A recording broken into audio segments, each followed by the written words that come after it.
枯れた花びらを浮かべて波は遠ざかる一人ぼっちの湖は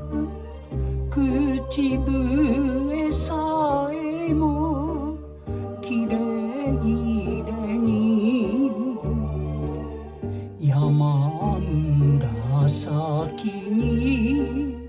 夜が来る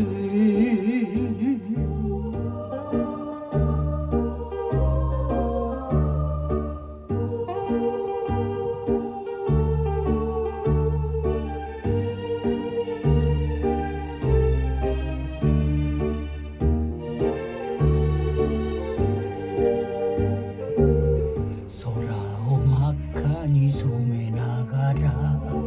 どこ行く夕日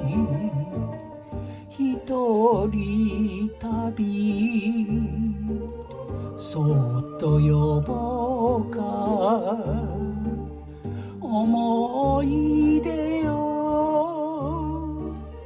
17歳のこの胸に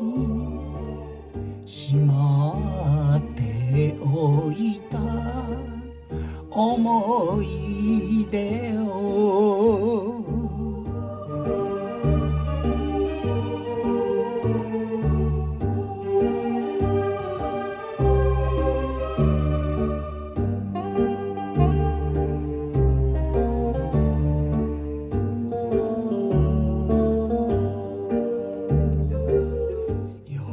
静かに訪れりゃ湖寂しい風寂しい一人ぼっちの僕だから